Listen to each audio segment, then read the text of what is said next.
Hello, this is Nick Inc., your instructional designer. I wanted to share a quick lecture with you on engagement in online classes and some tactics and ideas to increase student-faculty connections. The biggest problem for online courses, especially online asynchronous courses, is how lonely they can be. Though there can be plenty of work, the lack of interaction and the modality can make students feel detached or not really in a class. This is an issue as it can negatively impact not only a student's performance, but also their perception of both online education and education in general. Engagement of any kind in an online environment is key for success as it helps to draw in and keep students in a class.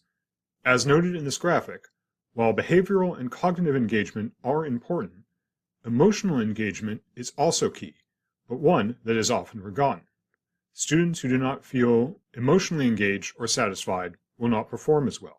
As such, a student-centered environment needs to focus on not just having students work with the materials or even each other, but also to see and know that the instructor is present and available. Being open and present in a course can help meet these needs, and I will cover a broad template of how to do this. A good guideline for engaging students and communicating with them is using the model of regular and substantive interaction, or RSI.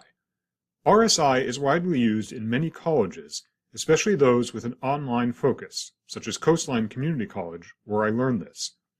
RSI is used as a means to ensure students hear from instructors and that instructors are present in a course. To meet this model, all communication must meet these parts.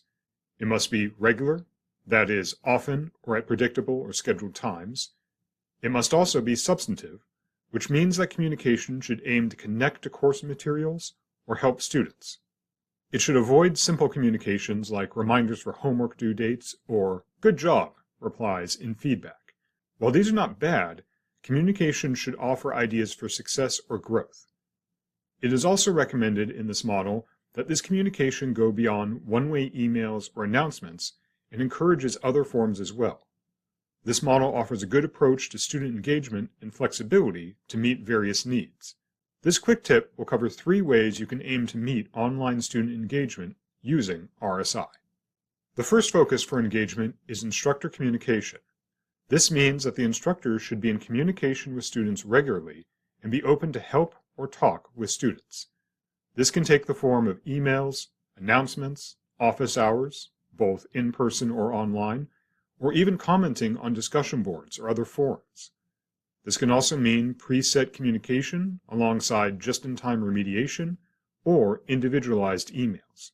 Even just a weekly announcement tied with an outreach email can let students know that a faculty is there and opens chances for communication. The second focus is to make sure that assessment feedback is timely and useful.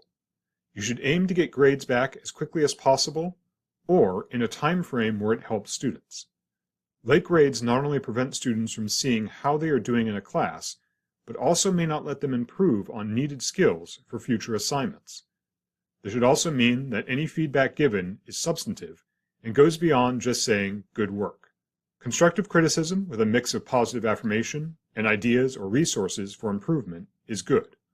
Beyond text feedback, Canvas does allow for video or audio feedback, which adds a personalized element that is also key for engagement.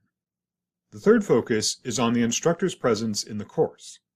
Beyond emails and grades, the more a student sees or knows the course is taught by a person and not a computer, it improves their view of the experience. Adding any small personal touches can show a human presence. This can include recording small welcome messages or even full lesson videos, adding your picture to Canvas or even a get-to-know-you page, or just any other actions like decorating pages or adding funny memes or pictures. Anything you feel comfortable doing is worthwhile to let students see you in the course, even if it is online. While all of this is nice, meeting it can seem daunting. As such, there are 2 methods to make sure that you can meet both the communication and grading needs for student engagement.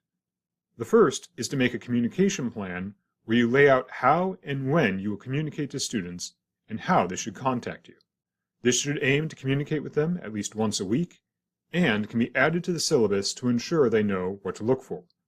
The plan can create guidelines such as your preferred hours of communication, days you won't be available, or how long it will take for you to reply. Making this known to students can help them to contact you in ways that will let you better assist them. The second is to make a grading plan for the course. This is a personal layout of the assignments and how you plan to give feedback.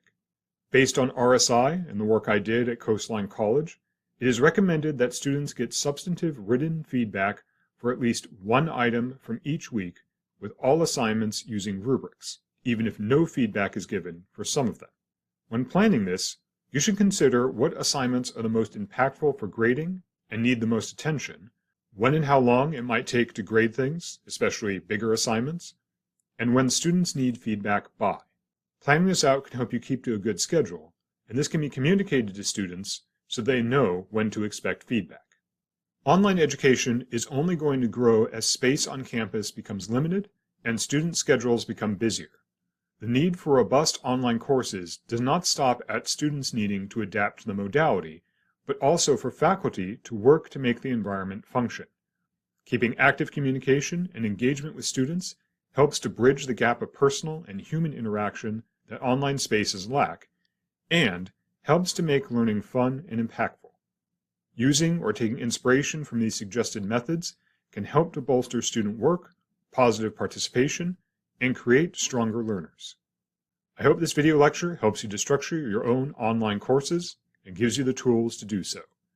If you have any questions or need help, please email me and I'd be glad to assist. Thank you, and I will see you in the next video.